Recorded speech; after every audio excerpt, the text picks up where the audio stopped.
नमस्कार, आप देख रहे हैं न्यूज़ स्टेट का डिजिटल प्लेटफॉर्म और मैं हूं आपके साथ प्रद्युम्न शर्मा। अब चुनाव बिल्कुल नजदीक आ चुके हैं और स्टार प्रचारकों ने लगातार कमान संभाली हुई है।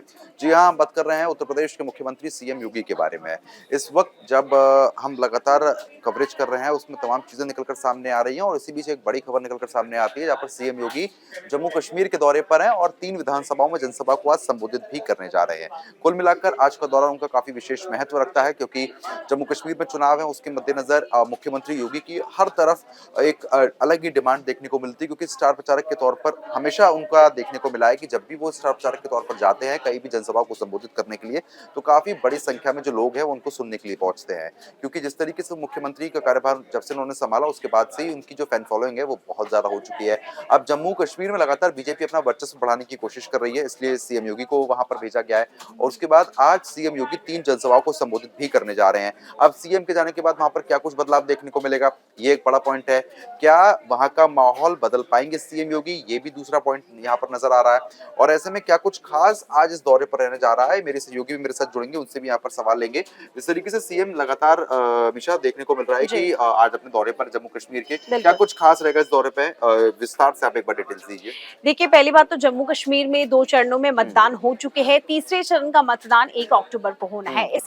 इस वजह से जो बीजेपी है वो चुनाव में प्रचार प्रसार की जो तैयारियां है वो काफी जोरों शोरों से कर रही है। जैसे कि आपने कहा कि योगी आदित्यनाथ एक फायर ब्रांड नेता है और उन पर बीजेपी काफी ज्यादा भरोसा जताती है। हमने देखा था कि इसके पहले भी जब जम्मू कश्मीर में वो रैली करने के लिए आए थे, तो किस तरीके से वहां पर पीडीपी अध्यक्ष महबूबा मुफ्ती से लेकर जितने भी विपक्षी पार्टी के नेता है, यहाँ तक कि मैं आपको बता दूं कि पाकिस्तान में भी लोगों के अंदर पाकिस्तान की जो आला कमान है, जो पाकिस्तान की सत्ता है, वो तक खिल गई थी, क्योंकि योगी आदित्यनाथ हमेशा मुखर होकर पाकिस्तान को घेरने की कोशिश करते हैं और जम्मू कश्मीर में जिस तरीके से आतंकवाद को बढ़ावा दिया जाता है, उसे किस तरीके से उस पर कितना रोक लगाना है, वो हमेशा फ्रंट फुट पर आकर यहाँ तक कि मैं आपको बता दूं कई बार हमने देखा है कि जम्मू कश्मीर में जब भी योगी आदित्यनाथ गए हैं, उन्होंने हमेशा चेतावनी दी है कि इस तरीके की जो हालात घाटी में बार बार बनते हैं, जो आतंकवादियों का जो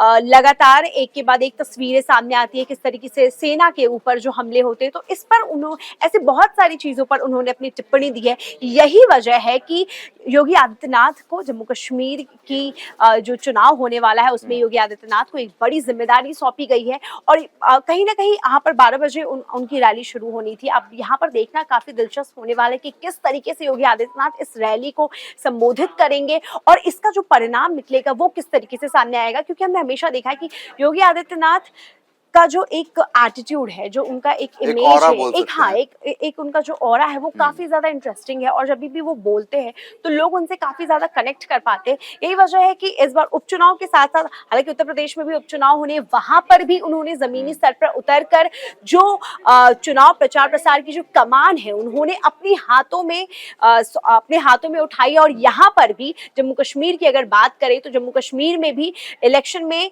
प्रचार का उन्होंने एक बहुत बड़ा जिम्मा अपने ऊपर लिया है और ये काफी ज्यादा महत्वपूर्ण हो जाता है कि जब परिणाम आएंगे तो इसमें कहीं ना कहीं जो थोड़े बहुत जो एलिमेंट होते हैं वो कहीं ना कहीं ये रैलियों की ही वजह से जो जनता होती है, बिल्कुल बहुत ज्यादा प्रभाव पड़ता है, क्योंकि जनता आप अपने नेता को सुनती है और नेताओं की वजह से ही जनता अपने फेवरेट चेहरे को चुनकर वोट डालती है। तो कहने के आपको ऐसा लग सकता है कि जिस तरीके से जो माहौल है उसको बदलने में सीएम योगी सक्सेसफुल रहेंगे? बिल्कुल, देखिए जम्मू कश्मीर में बीजेपी का जो मेन टारगेट है वो जो हिंदू जहाँ पर हिंदू पॉपुलेशन ज्यादा है, बीजेपी इस वक्त उन्हीं राज्यों को सबसे ज्यादा टारगेट कर रही है और वहां पर जो योगी आदित्यनाथ का जो इमेज है वो काफी उन्हें कट्टर हिंदुत्व की राजनीति करने वाले नेता में से एक माना जाता है। और जब वो खुद वहां पर जाकर हिंदुओं को साधने की बात करेंगे, किस तरीके से घाटी में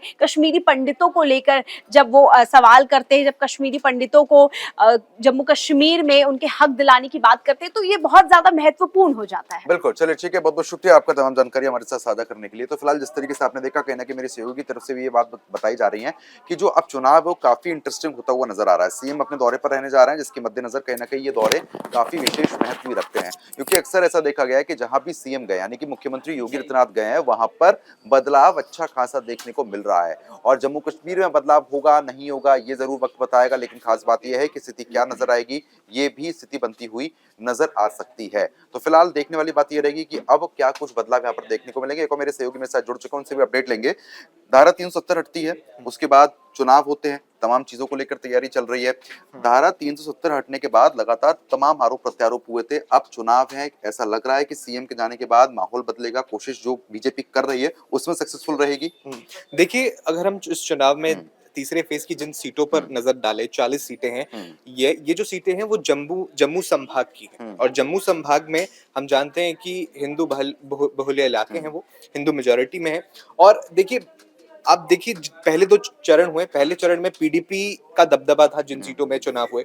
दूसरे चरण में जहां चुनाव हुए वहां एनसी का दबदबा था। लेकिन ये जम्मू संभाग के रीजन है, और जम्मू में हमने देखा कि बीजेपी ऐतिहासिक तौर पर जो है स्ट्रांग रही है। तो यही जो अब मुझे लग रहा है कि बीजेपी की रणनीति रहने वाली है कि जो उनके स्ट्रांग नेता है, जो हिंदुत्व की छवि रखते हैं, आप अमित शाह ले लीजिए, स्मृति ईरानी है, वो आके चुनाव प्रचार करने वाली हैं। तो इसमें देखिए, सीटें भी देखिए ना, जम्मू जो शहर है वो है, और कठुआ है, सांबा है, ये सारे इलाके जो हैं, एक तो बॉर्डर से लगते इलाके हैं और साथ साथ हिंदू मेजोरिटी वाले इलाके हैं। तो अपने वोट बैंक को जो है कहीं ना कहीं कंसोलिडेट करने के लिए बीजेपी की ओर से ये बड़ा दाव लगाया जा रहा है, और इतने बड़े नेताओं की अपनी रैलियां वहां पे हो रही हैं। और आपने 370 हटने की बात की, 370 के बाद एक वहां पे डीडीसी के चुनाव हुए थे। वहां पर जो इनका गुपकार अलायंस बना था, जिसमें पीडीपी और ये एनसी, ये सब एक साथ थे, इन्होंने बीजेपी को हरा दिया था। बीजेपी की सीटें काफी कम आई थी, लेकिन जो अलायंस की सीटें थी वो ज्यादा थी। और इस बार ऐसा कहीं ना हो जाए, इस वजह से बीजेपी की ओर से खासतौर पर जो उन्होंने जिन सीटों पर वो चुनाव भी लड़ रहे हैं वो ज्यादातर जम्मू संभाग की हैं। कश्मीर में हालांकि इतना फोकस नहीं रखा हुआ है उन्होंने, लेकिन जम्मू को कैसे कंसोलिडेट किया जाए, जम्मू डिवीजन को कैसे कंसोलिडेट किया जाए, ये बीजेपी का हाल ही फोकस है। में लोकसभा चुनाव होते हैं, उत्तर प्रदेश के साथ साथ और जगह लोकसभा चुनाव हुए थे, काफी बड़ा झटका लगा बीजेपी को। अब ये चुनाव नजर आ रहे हैं, तो कहीं ना कहीं जो झटका बीजेपी खाई हुई है, जो एक माहौल समीकरण बने हुए हैं, वो समीकरण को पार जम्मू कश्मीर में कर सकती है। इस तरीके से आप भी बता रहे हैं कि पहले काफी नुकसान रहा, इतना अच्छा रिकॉर्ड नहीं रहा है, वो रिकॉर्ड अच्छा हो सकता है अब आगे। मुझे लगता है कि देखिए, जिस हिसाब से गठबंधन की भी बात करें, हम पीडीपी अलग लड़ रही है, जम्मू और एनसी, माफ कीजिएगा, जम्मू कश्मीर में एनसी और कांग्रेस एक साथ लड़ रहे हैं चुनाव। तो ये इनका वोट शेयर अगर हम लोकसभा चुनाव का भी देखें तो ये कहीं ना कहीं बीजेपी को नुकसान पहुंचा सकता है। लेकिन हमने लोकसभा चुनाव के नतीजे देखे, बीजेपी की जो सीटें आई हैं वो जम्मू डिवीजन की हैं। तो वही मैंने आपको बात की कि जम्मू डिवीजन में बीजेपी का फोकस है। तो अगर बीजेपी जिस तरह से योगी आदित्यनाथ जा रहे हैं, अमित शाह जा रहे हैं, अभी स्मृति ईरानी जाएंगी, पीएम मोदी भी रैलियां करेंगे, तो मुझे लगता है कहीं ना कहीं खासतौर पर जम्मू रीजन जो है उसको बीजेपी कंसोलिडेट करने में कामयाब हो जाएगी, और यहाँ वो शायद सीटें जीत पाएगी, क्योंकि जम्मू में सीधे तौर पर बीजेपी का मुकाबला कांग्रेस से है। कांग्रेस उसका कश्मीर घाटी में कोई दबदबा नहीं है, वहां वो एनसी के भरोसे है, और एनसी का जम्मू डिवीजन में ज्यादा दबदबा नहीं है। तो सीधी लड़ाई यहाँ या तो निर्दलीय की रह जाएगी या फिर कांग्रेस और बीजेपी की रह जाएगी। तो मुझे लगता है वहां कहीं ना कहीं बीजेपी जो है कांग्रेस को मात दे सकती है, जिस तरह हमने लोकसभा चुनाव में भी देखा। कहीं ना कहीं बिल्कुल, लेकिन ऐसे में अब आने वाले समय में और भी सूचना ऐसी आ रही है कि बड़े नेताओं के दौरे वहां पर संभव है। बिल्कुल, यहाँ पे स्मृति ईरानी स्मृति ईरानी दौरे करने वाली है, अमित शाह जो गृह मंत्री हैं उनके बहुत सारे दौरे हैं, और भी बीजेपी के जो है बड़े नेता जो आके दौरा करने वाले हैं। तो मुझे लगता है कि वही फोकस वही है, जो हिंदू मेजोरिटी पॉपुलेशन है उनको अब उनके वोट छिटकने ना दें। जिस तरह से हमने देखा था कि लोकसभा चुनाव में रणनीति थी, वही सेम रणनीति है। हालांकि वहां वो कश्मीर में मुझे लगता है कि वहां उनकी जो स्ट्रेटेजी इतनी काम ना कर पाई हो, लेकिन जम्मू में जरूर मुझे लगता है कि बीजेपी की इस बार भी जो है स्ट्रेटेजी काम करने वाली है। और बिल्कुल बिल्कुल, लेकिन स्थिति देखिए जैसे ही समझ में आ रही है, विपरीत भी हो सकती है,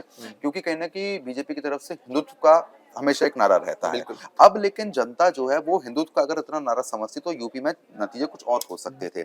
अब यही मोटिव लेके अगर जम्मू कश्मीर वो जाएंगे, वहां की स्थिति को नहीं समझेंगे, तो वहां के जो नागरिक हैं, जो आम नागरिक हैं, वो पसंद करेंगे इन सब चीजों को, देखिए- या फिर वो इन सब चीजों के अच्छा ये सोचेंगे कि हमारा डेवलपमेंट हो पाए। बिल्कुल यूपी और जम्मू कश्मीर की राजनीति बिल्कुल अलग है।